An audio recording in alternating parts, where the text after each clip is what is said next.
You know, sometimes you get off of an attraction and realize that was not worth the time I just spent in line. So, what are the rides at Walt Disney World that aren't worth the wait? And what should you do instead? Well, today we're going to find out. Let's hop into it.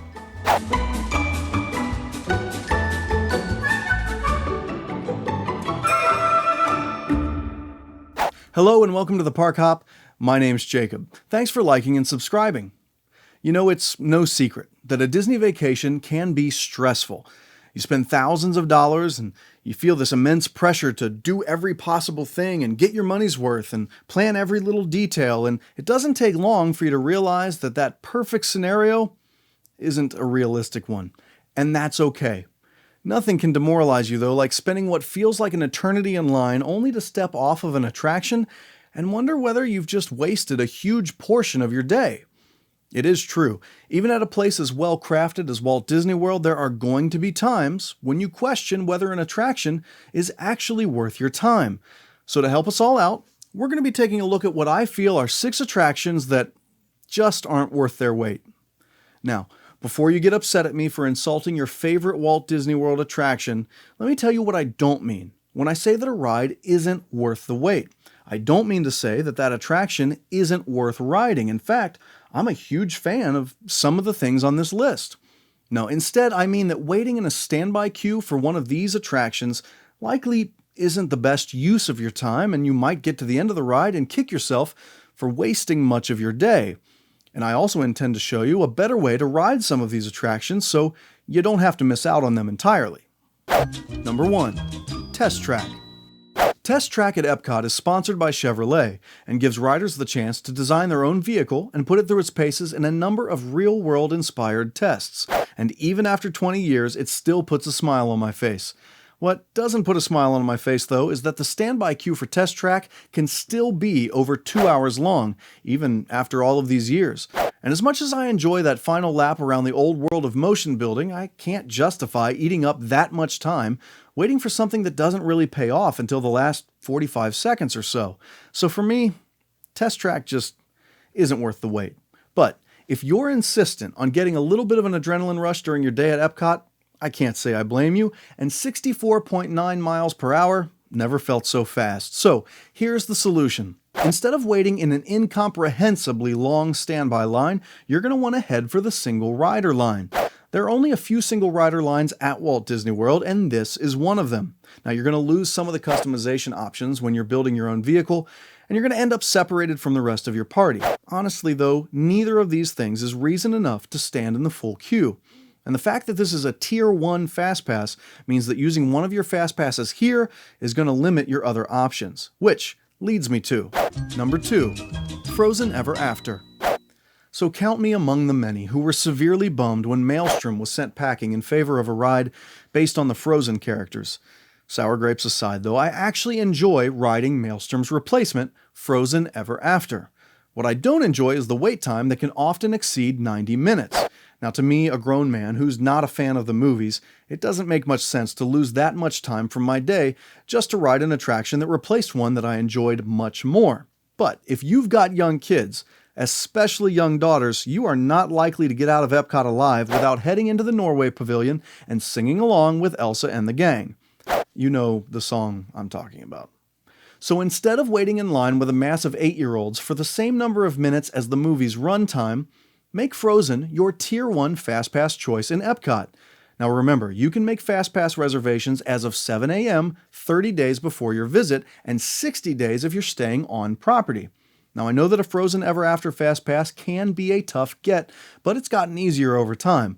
I've actually had some success getting a same-day FastPass for Frozen Ever After, so it might not take as much advanced planning as it used to.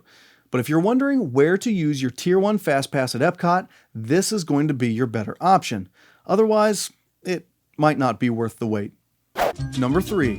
Na'vi River Journey. Pandora at Animal Kingdom is amazing. The scale and the creativity, the attention to detail, the whole land is fantastic. There's nothing about it to not like. Na'vi River Journey, the more family-friendly attraction in the world of Avatar, is a beautiful boat ride through bioluminescent forests of Pandora.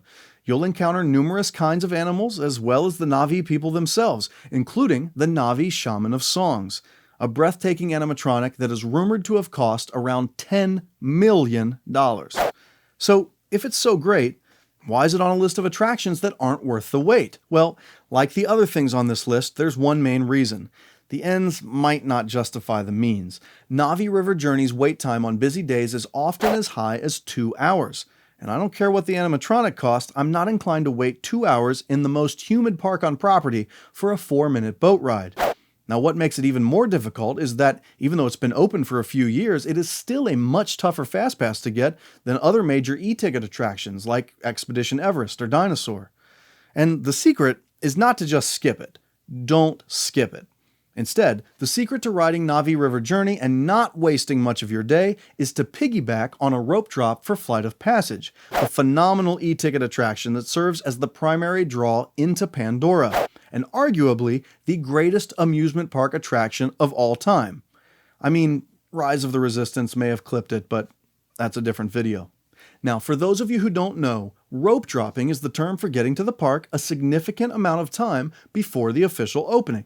By being at or near the front of the crowd, you can sometimes actually get onto the ride before the park's scheduled hours of operation even begin, though that doesn't happen quite as often as it used to.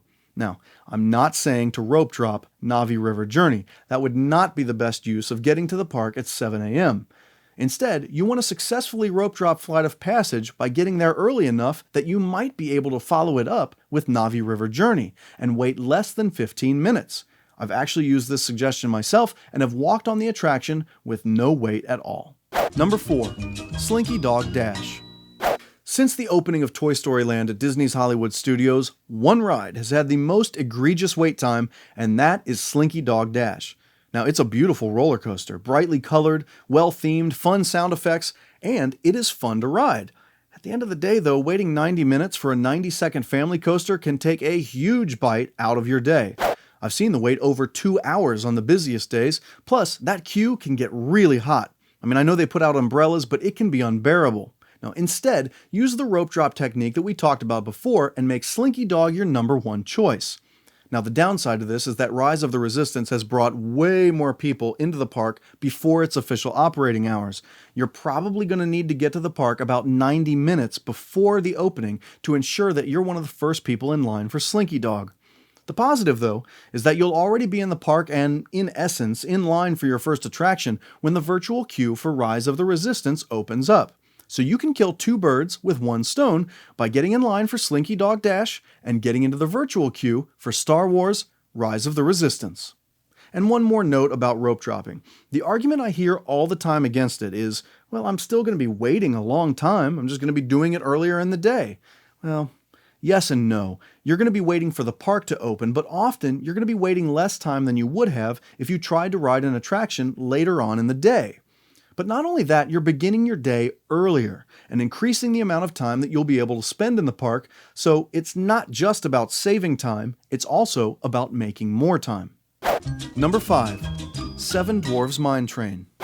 Now, I know people who love this attraction. They love the animatronics, they love the way it looks, they love the music and the swinging back and forth, they love the dark ride mixed up with a roller coaster, and in theory, I should love it too, because I love beautiful design and creative storytelling, and even more, I love roller coasters. But Seven Dwarfs Mine Train is just too little of a dark ride and too little of a roller coaster for me to spend upwards of 2 hours of my day waiting to ride it. And I can't just tell you to go get a Fast Pass, because there are so many other Fast Pass-worthy attractions in the Magic Kingdom. I mean, I honestly wouldn't choose Mine Train over Big Thunder Mountain, or Space Mountain, or Pirates of the Caribbean, or Peter Pan, or Splash Mountain, Haunted Mansion, or even Jungle Cruise. And all of those are attractions that much of the year have moderate to long wait times. And I'm not going to tell you to rope drop it, because I think that the best rope drop option, depending upon which Fast Passes you're able to get, is probably Big Thunder Mountain. So, you may disagree with me, and if so, I completely understand. But of all the rides on this list, this is the only one I'm going to say this about. Skip it. I mean, honestly, if Seven Dwarfs Mine Train is less than a half an hour, by all means, get in the queue. But if you're going to have to spend upwards of 2 hours waiting for it, about 1/7 of your available time in the Magic Kingdom, it's just not worth it. I hope we can still be friends. Number 6. Peter Pan's Flight. Now, before you throw your phone across the room in disgust, and before you try to feed me to TikTok Croc, a preface. Peter Pan is one of my 3 favorite attractions in the Magic Kingdom, and probably the one that I have the most affection for. My earliest memory of Walt Disney World is flying over the city of London, but here's a simple fact. FastPass has destroyed the standby queue for Peter Pan's flight. The line is often at or above an hour and a half, and the reason for that is that Disney usually boards between 6 and 10 FastPass riders for every 1 standby rider. If you don't believe me, go count. It's true. So you can get a FastPass for Peter Pan, and you might be able to get one on short notice, but there is a better way to enjoy it, and here it is. Ride Peter Pan's flight during the evening fireworks. There are 2 reasons for this. First, the line will be temporarily significantly shorter, because there are fewer people in the standby queue. But the second reason is even more important. During the fireworks, there are fewer people using their FastPasses, and the result is a wait time that rarely even equals what's been thrown up on the sign outside of the attraction.